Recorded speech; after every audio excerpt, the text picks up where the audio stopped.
mutas right now. He's going to have to get something out quick. He does have a lot of Sunkens to protect against his Zealots, so maybe he'll be able to hold, but I don't know.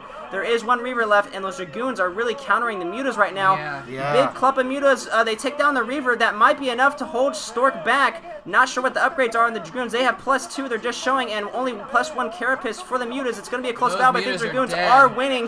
A couple more mutas coming in. Coming in from the back. Too late, but it looks like, I don't know, I think Shine might hold, but man, those Dragoons are hardy against the mutas, and even more mutas popping out. Why not Zerglings? Just crackling it out. just make like 15 Zerglings, and you'd be totally fine. Shine is committing to the Mutalist. I mean, I gotta give him some props. Like he's going for something non-standard. He's going crazy Mutalist, but then what is Stork doing? Going crazy Dragoons, and then going with the upgrades and doing some counters. This is why I was just about to say this, and Shine moves out. This is why Mutalists are so important, because he can keep harassing, because Stork is still building just a couple cannons. Shine should be able to take out both of those cannons right now, and then he should be able to take out several probes with it. It's harder to kind of maneuver around your secondary to get up to defend that base. So Shine is going to come back with his own. Stork was able to kind of break the front a little bit there, but he wasn't able to take out any mining drones at that point. So he is going to be able to fend this off again, but again, you know, there's a lot of defense going up there. So because he has the air advantage right now, well, I guess I can't say that because there's not a whole lot of Scourge in the air. Look at the probes. Oh my God, what? That happens to me on a daily basis. I hate it. I hate it so much, and I don't know why, but I guess, yeah, you try to prank from them, they get stuck there, and obviously Stork's not paying attention to it. As soon as he finds out, he can kind of spam to get out of that. That's like 12 definitely probes. Sucks. Now, here's the thing with the mutas. I think you're definitely right. Having the mobile force and the air dominance is so important. You have map control, and you're also able to harass the other player a lot. And Stork tried to make his big push, but since that didn't work out very well, it looks like those probes did make it. Since the big push didn't work out as well as he planned, in the meantime, you know, Stork got harassed again because those mutas are just so mobile. And the other thing with the mutas is, oh, and here the mutas come into the third base here. Will a big storm get off? No, he does not get a good storm. So again, not enough Dragoons there to defend because there's just so many freaking mutas. And it looks like that base is probably going to go down. And Stork has his third natural, or his, third mineral base now. But again, Stork has not had a third gas almost this entire game. And I think that's what he was aiming for. It looks like another High Templar drop coming in here. 2 High Templar! Oh, going down. So every drone at that base goes down. Stork tip for tat here, but he's going to lose this third base. And like I said, he doesn't have the third gas. And what's great about the mutas is the only way to kill mutas is to use gas. You're either building Dragoons, Corsairs, or Templars, and they all take gas. And so that's one actually almost brilliant thing. I don't know if Shine planned it or not, but one good thing about building all mutas is he knows that Stork does not have a third gas. He hasn't had a third gas almost the entire game, and so really he just is not going to have the gas to counter mutas. Although he's been doing a pretty good job with the amount of gas he's had to just build Dragoons. It's been working out, but I don't know, man. There's a lot of bases. You can see another hatchery going up on the right side, top right, from Shine. Shine's now on 5 bases, getting his 6, I believe, and Stork is on 3. And yeah, you can look at Sungbungu's 007 over there on the bottom right. He's at 63 out of 107 psi, and the food count for Shine is 127. So he's being doubled in psi count by Shine. And oh, a good storm getting off there, and a lot of Archons. So this time Stork is going to be able to hold that mineral base.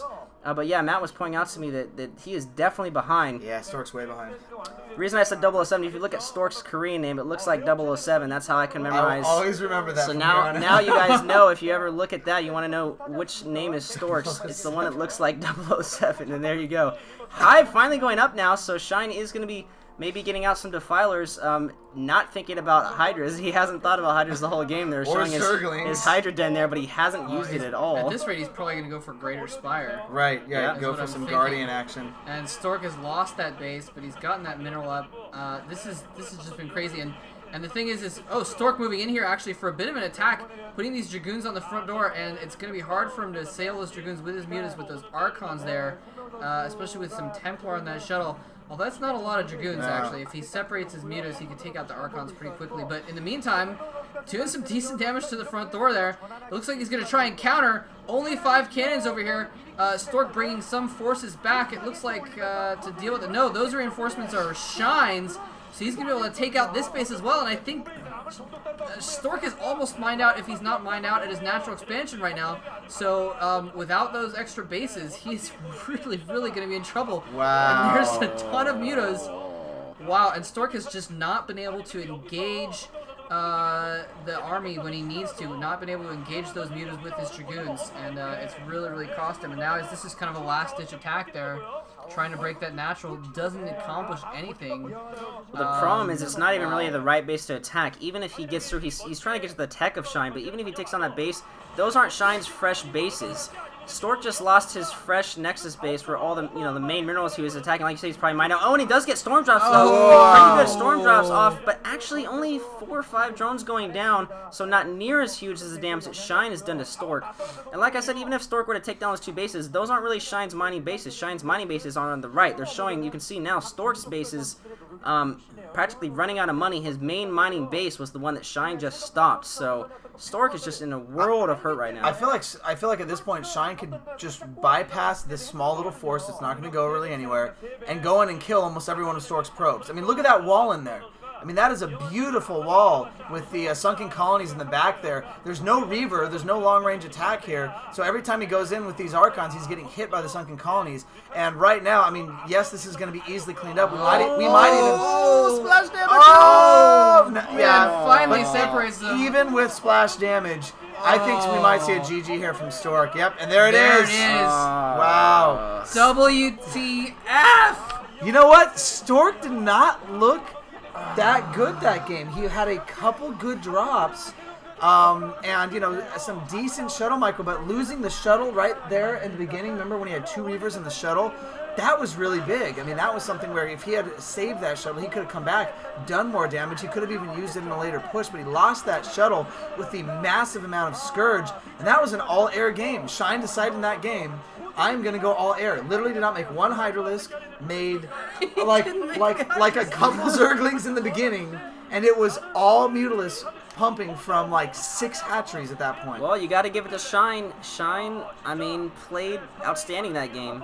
There wasn't a lot he did wrong. He didn't make a lot of big mistakes or anything, and so showing that he's a very strong contender. Now, this is the best of 3, so remember that Stork can still win the next 2 games to take out Shine, but that is a lot of pressure, and it's really sad after Stork beating Flash, possibly the other person that's favorited to win this OSL. He can beat the person you expect to be in the finals, but then he loses to Shine, who you don't expect to make it past the round of 4 or whatever. So that's the problem. Zerg has just always been Stork's weakness, and again, he's just showing it again here. So I feel like we're watching Dom TV Season 3 here. This is like upset central, and I was hoping for more, and I don't know what it was. I mean, I don't even know if there's a name for that Mutalisk versus Protoss build. Like that was. Well, Jaedong's done it a few times. He used to do that quite a bit. A few times. Jaedong used to go mass no mutas. Hydralisks at all. Just go mass mutas. But I don't know if it was against Protoss. That's what I was gonna say. No, it's probably yeah. versus Terran though. Yeah, we've seen that successfully against the Terran. Versus Terran. I don't know about Protoss, but Pure is laughing there.